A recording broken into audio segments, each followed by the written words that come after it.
Good start to the year, an important win against energetic and tricky challengers. Yeah, it was a really difficult game. Obviously, we know how they're doing. You know, they're doing an unbelievable job. They're working so hard, and yeah, we've been great chances from the start of game, and yeah, get the clean sheet 3-0. I think start the new year with a fantastic. And your goal, the second goal, that was a great strike. It's your 100th for Tottenham. I'm sure you knew that beforehand, did you? Yeah, obviously, yes. I couldn't wait for that long, and obviously I'm very happy and very grateful for the teammates, the staff, everyone who is supporting me, and it's not coming automatically with my alone. Obviously, I need them. I need a lot of help about this big achievement, and I'm really proud. But the most important thing is that we got clean sheet here, and then with the 3 goals. You say a big achievement. You're the first Spurs player to score 100 goals who's beyond the UK and Ireland. That's quite an elite club. Oh yeah, I didn't know that. And yeah, obviously, score 100 goals with the one team is obviously something big things, and I'm very proud and very grateful. What I say, you know, it's a good thing for start new year. Yes, it is. And the man who helped you, of course, the other half of the deadly duo, Harry Kane. I mean, that partnership, do you work on it, or you just have this telepathic connection, maybe? No, I think obviously we're working hard, and we're working through a long time. You know, we've been 6 years together. We understand quite really well.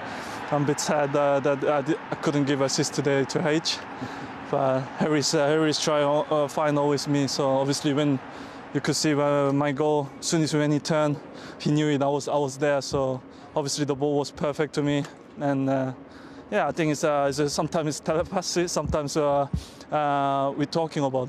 Yeah, you two have scored 76% of Spurs' goals in the Premier League. Maybe like Toby today, maybe you need a little bit more help from the others, eh?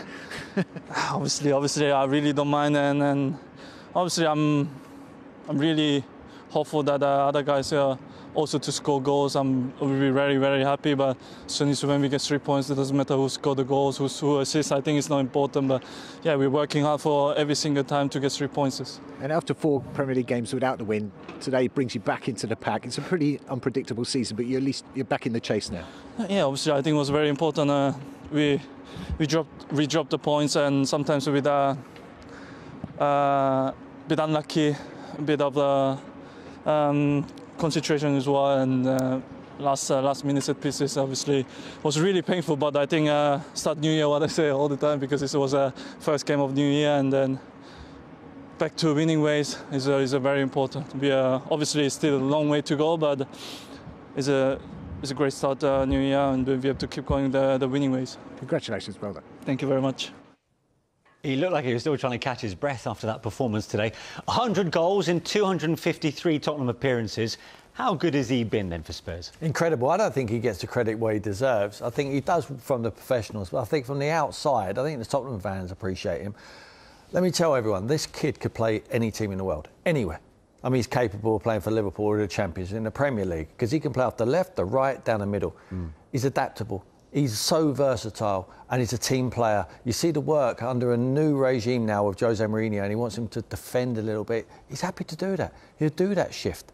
He's a great team player. He's a dream for a manager. Yeah. Attitude is key there for you.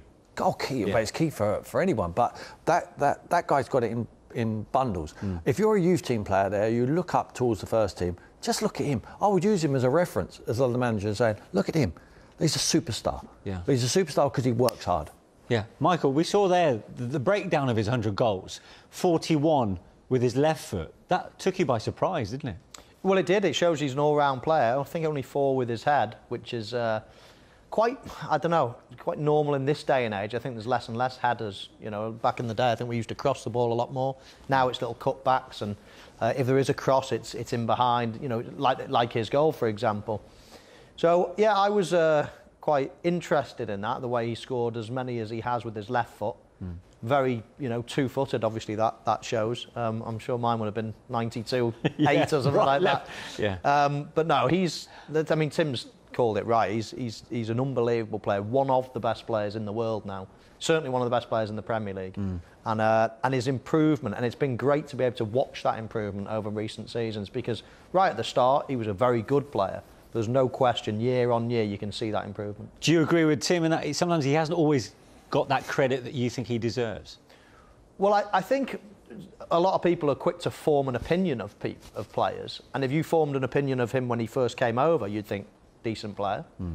And people are quite stubborn, and they don't tend to change their mind. And because he's got better and better and better, I think some people are eating the words from what they first thought. So yeah, I think he's developed into a tremendous player, and as I say, one of the best in the Premier League and the world. Yeah, and this understanding he's got with Harry Kane, which we'll look at in more detail in a second, is that something that comes naturally or something that needs to be worked on?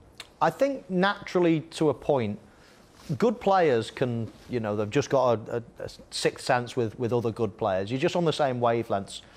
And some people play football because they're very good physically, they can run. Some people are just very, very clever at the game. And I think once you get two players that are on that wavelength, then you see magic happening. And I think these two are like that. They've got a telepathic understanding.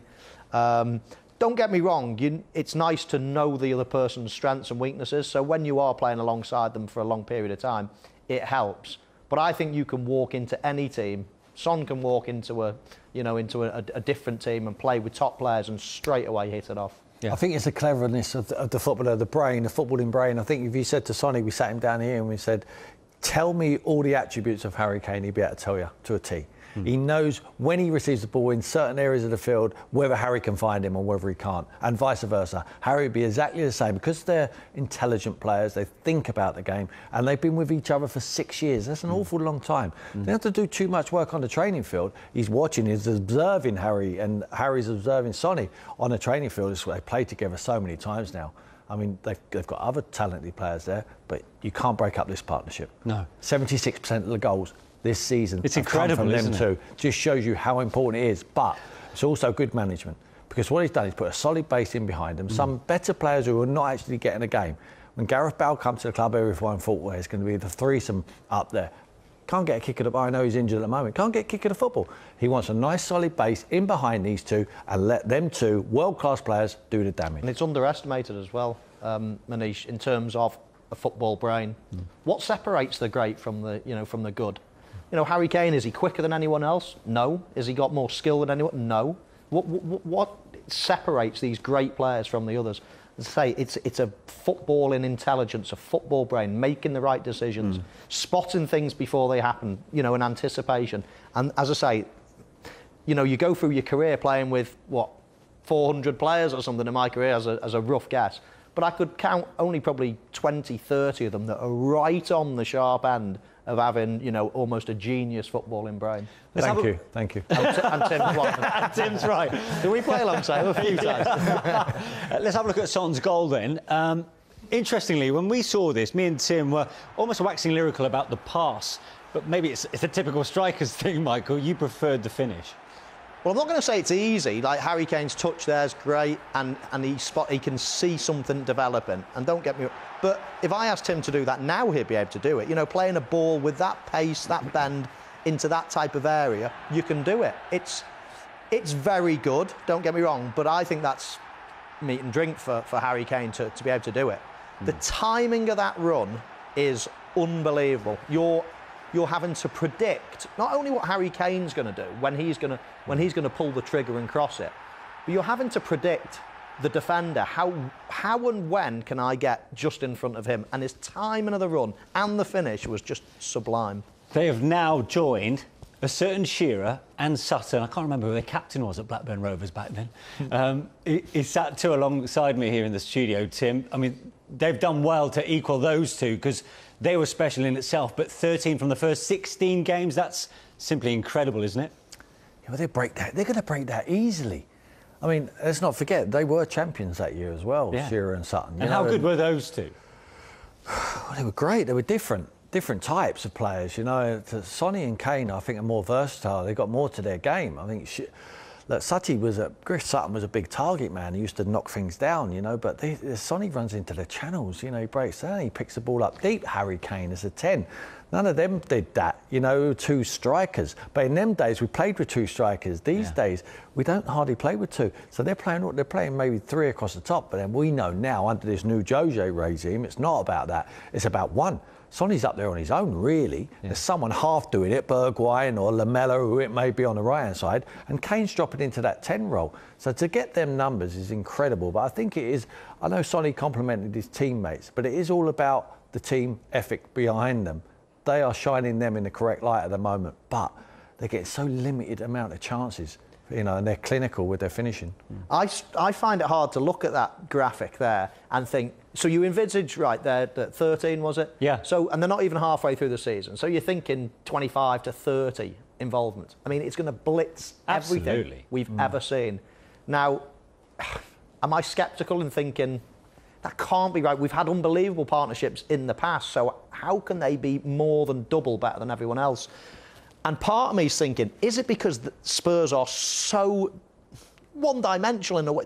I mean, they literally defend deep, don't they, and say, right, you 2 go and cause havoc. Whereas a lot of other great teams, you know, let's say you'd have great wingers in your day at Blackburn. You'd have bursting midfielders. You'd have other people that would contribute so much. But I'm almost, and I don't know, I shouldn't be cynical, I suppose, but I'm almost thinking some things that are, like, you know, look too good to be true. They often are. And I'm just thinking there must be something behind that. Is it they're so reliant on those 2 players?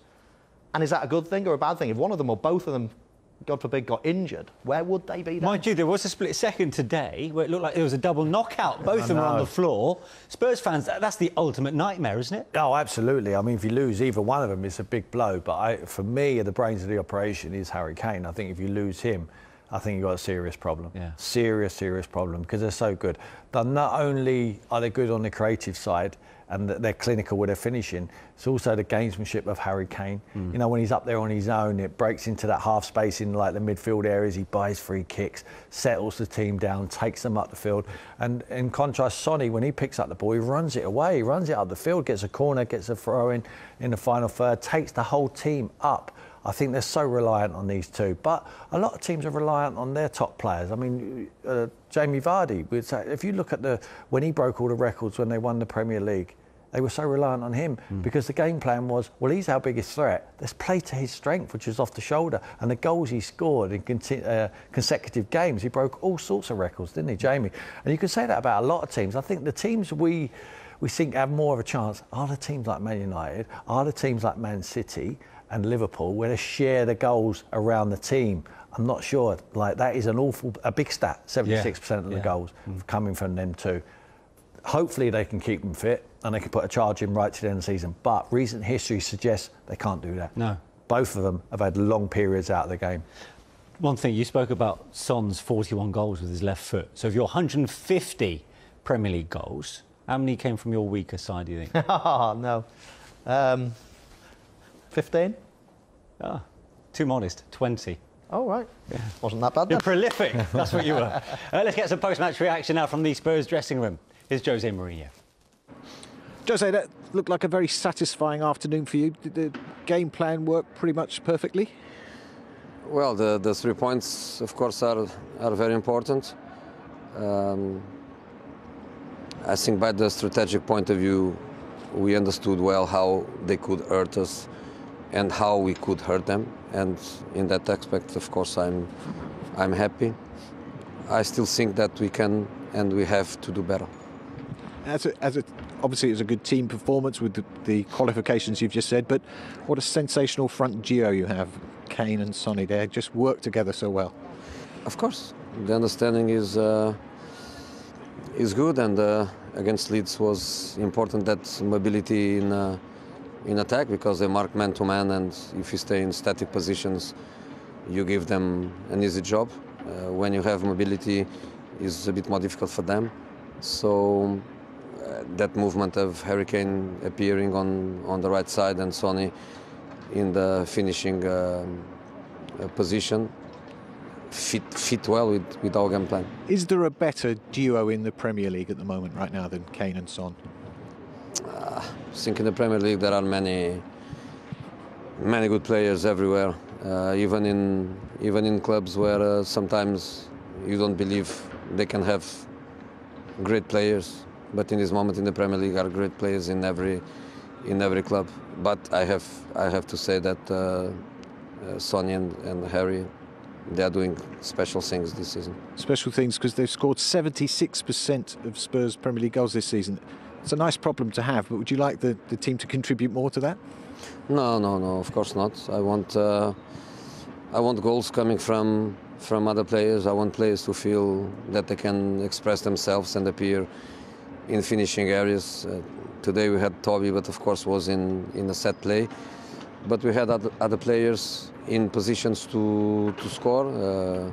Højbjerg, Ndombele, I saw Bergwijn. We had players from other positions appearing in finishing positions, which is what I want from them.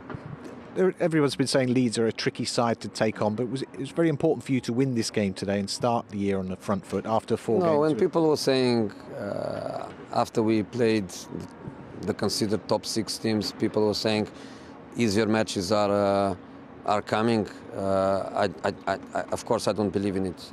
Leeds is a team capable to create problems to anyone, and the next one, Aston Villa, is my favorite team in the Premier League at the moment. Is a team that I enjoy more watch. Is a team with lots of very good players, of course, very well coached, and this is what is waiting for us.